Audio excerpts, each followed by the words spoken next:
বিরতির পর স্বাগত। ইদানিং সময়ে নিজের দাবি আদায় হোক বা স্বার্থ রক্ষা হোক, সব ক্ষেত্রেই এখন যেন ট্রেন্ড হয়ে দাঁড়িয়েছে এই রাস্তা অবরোধ। যে কোনো দাবিতে এবার অনড় বা সেই দাবির প্রতিফলন ঘটানোর জন্য এই রাস্তা অবরোধ কিন্তু আমরা প্রায় সময় দেখতে পাই। ঠিক একই ঘটনা, একই ছবি কিন্তু ধরা পড়লো আবারও কদমতলায়। জানা গেছে যে শিক্ষক বদলির প্রতিবাদেই ছাত্রছাত্রীরা অবরোধে সামিল হয়। শিক্ষক বদলির প্রতিবাদে সড়ক অবরোধে ছাত্রছাত্রীরা দীর্ঘক্ষণ এই অবরোধটি চালায়। সড়ক অবরোধের এই ঘটনাটি সংঘটিত হয়েছে চুরাইবাড়ি দ্বাদশ শ্রেণী বিদ্যালয়ের সম্মুখে। অর্থাৎ সড়ক অবরোধ যেন বিভিন্ন সময়ের একমাত্র সমাধান পন্থা হয়ে দাঁড়িয়েছে বর্তমানে। এদিকে অন্যান্য দিনের মতো বৃহস্পতিবার যথারীতি চুরাইবাড়ি দ্বাদশ শ্রেণী বিদ্যালয়ের ছাত্রছাত্রীরা বিদ্যালয়ে আসেন। পরে জানতে পারেন তাদের বিদ্যালয়ের বায়োসায়েন্সের শিক্ষক প্রবীর দাস নাকি অন্যত্র বদলি হয়ে গেছেন। কিন্তু ওনার বদলি না হওয়ার জন্য প্রথমেই বিদ্যালয়ের প্রধান শিক্ষিকা সবিতা রায়ের সঙ্গে ছাত্রছাত্রীরা আলোচনা করে, কিন্তু তিনি তাদের যথারীতি আশ্বাস দিতে না পারায় সকাল 11:30টা থেকে বিদ্যালয়ের সম্মুখে চুরাইবাড়ি থেকে কদমতলার মূল সড়কে অবরোধ করে বসে ছাত্রছাত্রীরা। তাদের একটাই দাবি, তাদের পরীক্ষার প্রাক মুহূর্তে শিক্ষক প্রবীর দাসকে অন্যত্র বদলি করা যাবে না। এদিকে এই সড়ক অবরোধে আধ ঘন্টা অতিক্রান্ত হয়ে গেলেও একমাত্র চুরাইবাড়ি থানার পুলিশ ছাড়া সংবাদ লেখা পর্যন্ত শিক্ষা দপ্তরের কোনো আধিকারিক বা উচ্চপদস্থ আধিকারিকরা ঘটনাস্থলে উপস্থিত হয়নি। তবে সে বিষয়ে ছাত্রছাত্রীদের কি বক্তব্য রয়েছে শোনাচ্ছে।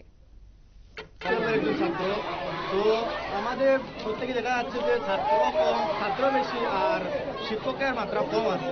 তো এই জন্য আমরা চাই যে এগুলো না হোক, 2 দিন পর পর প্রায় মাসখানিক 6 মাস পর পর একজন স্যার ট্রান্সফার হয়, এরকম হচ্ছে। এইটাই আমরা বন্ধ করতে চাই যে কেন এরকম হচ্ছে। সামনে আমাদের এক্সাম আছে, এরকম আমরা এক্সাম দিতে প্রবলেম হচ্ছে যে স্যার ম্যাডামের কাছে যে স্যার ম্যাডামের কাছে আমরা পড়তেছি এগুলোর কাছে এখন আমরা কি নিয়ে প্রিপারেশন করবো। হঠাৎ করে যদি এরকম চলে যান তো আমরা কি করবো।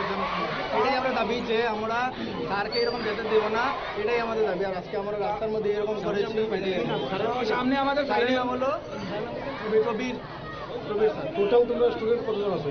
টোটাল প্রায় আমরা আছি প্রায় 300-400 এরকম আছে। শিক্ষক শিক্ষিকা প্রায় 15-16 জন আছে। নিয়মিত 30 জনের মতো লাগে, কিন্তু এরকম নাই আমাদের। পুরো স্কুলে সেম ডেটে এই বার্তাটা আমি ছাত্রদেরকে দিয়েছি যে প্রবীর দাস যেহেতু যাবেন, বিনিময়ে আমরা টিচার পেয়ে গেছি।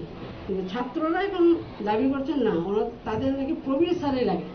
তো এইরকম কোনো ডিমান্ড যদি ছাত্ররা প্লেস করে তার উত্তর দেওয়া আমার পক্ষে, তো আমার কাছে উত্তর এরকম নাই যে কোনো ছাত্র যদি বলে যে ওই স্যারই লাগবে, ওই স্যার ওই স্কুলে থাকতেই হবে, এরকম কোনো মানে সিদ্ধান্ত আছে কিনা সরকারি চাকরিতে তা না। আপনাদের বিদ্যালয়ের টোটাল ছাত্রছাত্রীর সংখ্যা কত? বিদ্যালয়ে 780, 1 to 12। শিক্ষক শিক্ষিকা কতজন? শিক্ষক মর্নিংয়ে HM একজন আর বাকি 3 জন টিচার আছে। মর্নিংয়ে আপনারা শুনলেন বক্তব্য। মূলত অভিযোগ হচ্ছে যে বিদ্যালয়ে নেই পর্যাপ্ত পরিমাণের শিক্ষক, তারই মধ্যে বদলি। অন্যদিকে সামনে রয়েছে পরীক্ষা, তাই পরীক্ষার আগে যেন কোনোভাবেই বদলি না করা হয় তার দাবি জানিয়ে আজকের এই পথ অবরোধ বলে জানাচ্ছেন ছাত্রছাত্রীরা। নিয়ে নিচ্ছে ছোট্ট একটি বিজ্ঞাপন বিরতি, সঙ্গে থাকুন।